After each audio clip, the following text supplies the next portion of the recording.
La proyección en diversos ámbitos. Después de analizar la adicción que la mayoría de las personas tenemos hacia la crítica de los demás, podemos retomar algunos de los ejemplos con los que iniciamos el libro, ahora enriquecidos por el nuevo contexto que nos brinda la información que hemos acumulado. Reiniciemos con algo tan aparentemente inofensivo y relativamente relevante como los deportes. En la mayoría de los países hay un especial fervor por ellos. Cada país tiene sus preferidos. Sin embargo, uno de los más queridos a nivel mundial es el fútbol. Resulta sorprendente la devoción que muchas personas tienen por su equipo y la sobreidentificación con el club y con algunos de sus ídolos. Llega a ser tanta la veneración por ellos que algunos lo adoptan como una religión y al escudo de su equipo favorito como su estandarte. El apego es tan grande que le confieren un sentido de pertenencia y de vida desproporcionado. La exagerada admiración e identificación que despierten estas personas da la impresión que no tuvieran vida propia y quisieran vivir la de otros, a tal grado que cuando los equipos ganan o pierden, pareciera que los que ganan o pierden son ellos, o que los que están jugando, ganando el dinero y los campeonatos son ellos, y no tanto los jugadores. No se dan cuenta que ver un partido de fútbol y decir ¡ganamos! Es como mirar una película porno y decir ¡oh, qué bien cogimos! Una cosa es que nos guste e identificarnos con un equipo y sus jugadores, y otra desintegrarnos y fundirnos en ellos porque no encontramos otro ámbito en el cual trascender y realizarnos. Esto lo relaciono con el tema de por qué se aprecia de manera muy palpable la dualidad de los bandos de los buenos contra los malos. Los que somos partidarios de un equipo somos los buenos, mientras que los que son seguidores de otros son los malos. De hecho, es interesante observar cómo en muchos países del mundo se crean rivalidades entre dos equipos. Les llaman partidos clásicos. Pero el antagonismo no solo se presenta entre equipos de un país, también se da este fenómeno dentro de una misma ciudad o dentro de una misma colonia. En algo tan poco trascendente se aprecia la necesidad de que haya rivales para demostrar la superioridad sobre ellos. Llama la atención de manera particular la forma y la intensidad con la que se llega a desbordar la pasión. Es tanta la vehemencia y la hostilidad que en muchos estadios se llega a presentar una gran violencia. Con frecuencia presenciamos en las tribunas y fuera de los estadios riñas que desembocan en tragedias. Encontrarse a una persona vestida con el uniforme del otro equipo es razón suficiente para agredirlo verbal y físicamente, porque sentimos que de esa manera nos agravian y declaran la guerra. En verdad resulta asombroso por lo que significa en términos de irracionalidad, cómo un pedazo de tela con un escudo sea suficiente motivo para generar odio entre las personas. Por supuesto que las variables que explican este fenómeno son multifactoriales, como por ejemplo los resentimientos sociales, producto de la distribución económica desigual e injusta, o la falta de educación que va ligada a este problema. Sin embargo, considero que el mecanismo de la proyección es un agente al que tenemos que tomar en cuenta cuando analizamos el comportamiento humano irracional en virtud de que juega un papel central en él. El tema de la Selección Nacional de Fútbol es un laboratorio que nos permite observar cómo opera la incapacidad de autocrítica de los ciudadanos. Si algo nos molesta es ver a nuestros deportistas de alto rendimiento con un pobre desempeño. Incluso les hemos llamado ratoncitos verdes cuando han jugado mal. Sin embargo, si nos detenemos a revisar nuestro desempeño laboral, podemos llegar a la conclusión de que somos unos leones en nuestro trabajo. ¿Tenemos la autoridad moral de criticarlos porque somos ejemplares en el nuestro? La mayoría de quienes los critican dejan mucho que desear en sus propias áreas de trabajo. En lugar de reconocer su pobre desempeño, lo proyectan en el de los deportistas. Es más fácil ver la mediocridad y el fracaso en otros que en uno mismo. Si los seleccionados ganan, están con nosotros en el bando de los buenos. Pero si pierden, los pasamos al de los malos. ¿Acaso nos ayuda a incrementar nuestro desempeño laboral la crítica a los demás? ¿Qué pasaría si pudiéramos decirles, deberías de ser tan exitoso, admirado y reconocido como yo lo soy en el mío? Tal vez muchas personas se sentirían avergonzadas. Quieren que los futbolistas sean los mejores en lo que hacen sin tomar conciencia que ellos están muy lejos de serlo en sus propias actividades. Si nosotros tuviéramos el nivel profesional que esperamos en ellos, sin duda nuestro país sería extraordinario. Sin embargo, la triste realidad es que deseamos que triunfen por nosotros para vivir el éxito a través de ellos. Por otra parte, sin duda, una de las expresiones más antipáticas que existen en el fútbol es la de callamos bocas. Hay jugadores que después de haber tenido un bajo rendimiento durante algunos partidos y de pronto empiezan a mejorar, al ser entrevistados, en lugar de reconocer con humildad que tuvieron una baja de juego y que tanto los aficionados como los comentaristas tuvieron razón de criticarlos y cuestionarlos, en lugar de eso se llenan la boca de arrogancia para vomitar las palabras «callamos bocas». Si hasta ahora te parece que las consecuencias de los mecanismos de la proyección son inofensivas y que es mucho el costo o el desgaste personal comparado con el beneficio que este esfuerzo redituará para tu evolución, entonces veamos otros ejemplos que desembocan en cosas no solo más graves, sino terribles. Para esto quiero incorporar 2 expresiones populares que nos permitirán enriquecer y profundizar nuestro análisis de la proyección, las cuales nos ayudarán a entender complejos fenómenos sociales que promueven la incapacidad de autocrítica con toda la problemática que esto conlleva. La primera de ellas es la del chivo expiatorio. Se emplea para designar a la persona o personas que cargan con las culpas y a las que se les atribuyen las desgracias que los demás padecen. Su origen proviene de una práctica ritual de los antiguos judíos. El gran sacerdote purificado y vestido de blanco para la celebración del llamado Día de la Expiación, purificación de las culpas por medio de un sacrificio, la cual se encuentra descrita en el libro bíblico del Levítico, elegía el nombre del pueblo a 2 cabras. Mediante un sorteo, una de ellas era designada para ser sacrificada en nombre del pueblo de Israel, mientras que la otra, llamada Azazel, tenía la función ritual de que recayeran en ella todos los pecados de la comunidad. Para esto el sacerdote llevaba las manos a la cabeza del chivo para imputarle todos los pecados del pueblo hebreo. Después de esta ceremonia, era devuelto al desierto por un acólito y abandonado para ser perseguido entre gritos, insultos y pedradas. La segunda expresión se conoce como cabeza de turco. Tiene un significado semejante al anterior.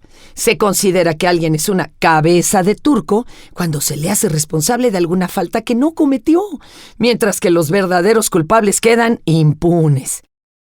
En otras palabras, cuando alguien tiene que cargar con las culpas de otros, siendo inocente. El origen de esta expresión se remonta a la época de las cruzadas. En ese tiempo se desató un gran odio a los turcos que habían conquistado Constantinopla. Como consecuencia, los cristianos se enfrentaron a ellos de tal suerte que cuando un cristiano mataba a un turco en una batalla, le cortaba la cabeza para exhibirla como trofeo en alguna plaza pública, en virtud de que se les culpaba de todos los males, no solo de los relacionados con la guerra, sino también de catástrofes naturales, enfermedades o accidentes. Para liberarnos de la angustia de enfrentar nuestra parte oscura, nos las ingeniamos para encontrar culpables o chivos expiatorios, buscando toda clase de evidencias reales, distorsionadas o inventadas, para cumplir con el propósito de trasladarles a ellos nuestras incómodas y ocultas partes inaceptables. Por medio de los siguientes ejemplos continuaremos fundamentando cómo nuestro ego se complace en tener un enemigo para poder proyectar en él las propias carencias, fallas o defectos. Veremos cómo una de sus estratagemas preferidas es la de usar los prejuicios raciales, religiosos e ideológicos que han dado lugar a expresiones como el racismo, sexismo, homofobia, las guerras santas, la práctica de la esclavitud y de la servidumbre y, en general, el fenómeno de la discriminación.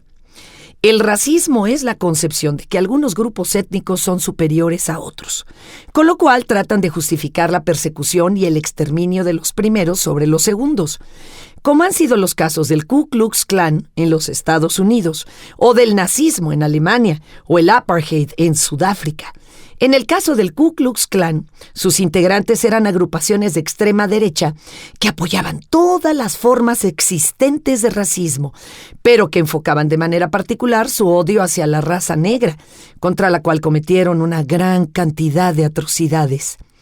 Aunque formalmente desmantelaron a estos grupos, aún en la actualidad siguen apareciendo brotes de intolerancia y violencia.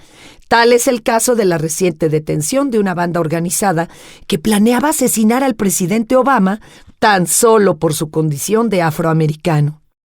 El episodio más brutal en la historia del odio y desprecio que caracteriza al racismo es, sin duda, el llamado Holocausto. Acontecido durante la Segunda Guerra Mundial, la Alemania nazi utilizó como chivos expiatorios a millones de judíos, homosexuales y gitanos por considerarlos seres inferiores y peligrosos. La consigna genocida hitleriana no solo consistía en exterminarlos, sino en hacerlo de una forma cruel y humillante, para lo cual, antes de asesinarlos en las cámaras de gas, con la finalidad de prolongar su agonía, eran obligados a trabajar largas y extenuantes jornadas en medio de un insoportable clima gélido y sometidos a una ínfima ración de un pequeño pedazo de pan y de un plato de caldo. Este proceso de tortura y aniquilación era acompañado del sádico y ofensivo maltrato por parte de los custodios.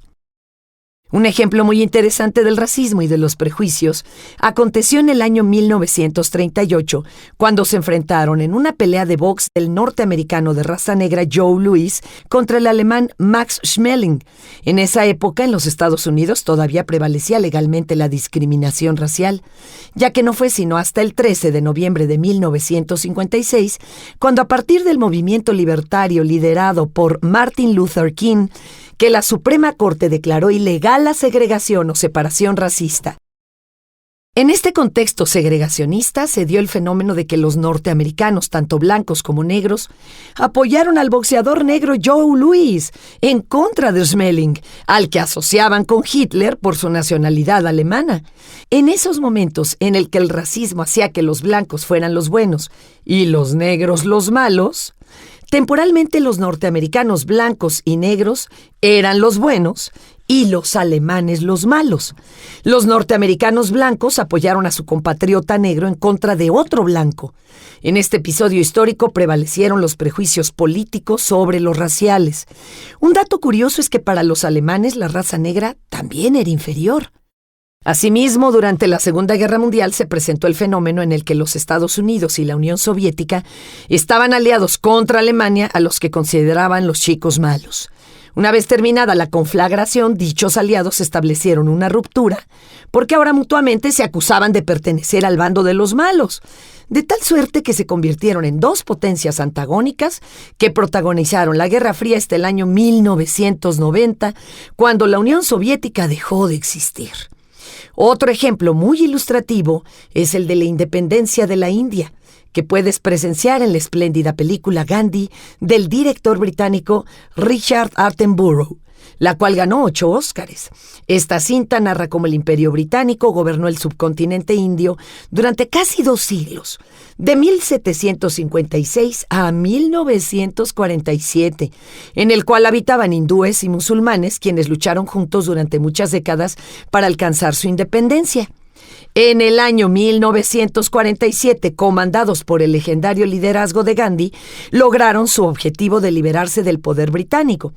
A partir de esta conquista, se desató una cruenta guerra civil entre ellos, que dejó un saldo de 500,000 muertos.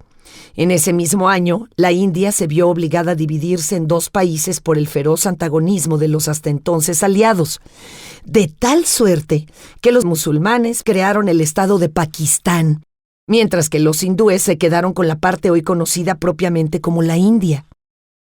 Esta redistribución geográfica provocó el éxodo de la población de tal manera que 6 millones de hindúes salieron de Pakistán hacia la India, mientras que 8 millones de musulmanes partieron hacia Pakistán. Tal desplazamiento demográfico provocó masacres, hambrunas y un odio exacerbado entre ambas comunidades. ¿Cómo pudo ser que dos grupos que luchaban con el objetivo común de liberarse del yugo británico terminaran haciéndose tanto o más daño que su anterior colonizador?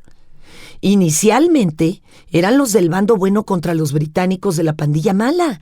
Después, cuando se independizan, ambos se consideran los buenos y a los otros los malos, al grado de perpetuar hasta la fecha un odio recalcitrante entre estas naciones. Otro de los asuntos que ejemplifica el tema de la proyección es el de las llamadas guerras santas.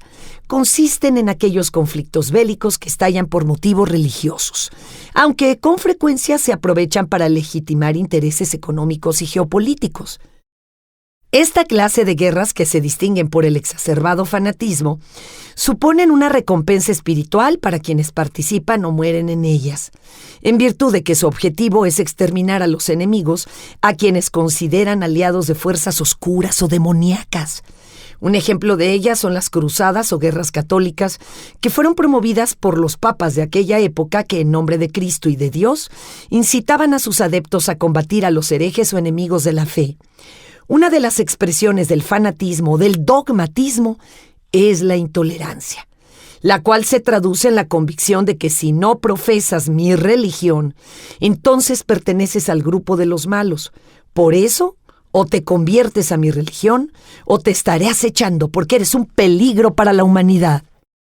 También podemos ver cómo en la literatura y en el cine existen temas de invasiones extraterrestres, en las que los países antagónicos con ideologías e intereses irreconciliables son capaces de superar su odio para convertirse en amigos que ahora pertenecen al bando de los buenos, para luchar contra los perversos alienígenas y que, sin embargo, una vez que milagrosamente los derrotan y los expulsan, es decir, ya que desaparecieron al enemigo común en el que proyectaban la parte despreciable, las cosas vuelven a regresar al estado anterior al arribo extraterrestre de disputas entre los países que previamente estaban en guerra porque mutuamente se consideraban naciones indeseables para el planeta. En suma, podemos concluir que las personas poco evolucionadas necesitan de manera imperiosa que existan personas o grupos a los cuales considerar como malos o indeseables para usarlos como chivos expiatorios, es decir, como pantallas para depositar en ellos su oscuridad, porque no pueden con ella.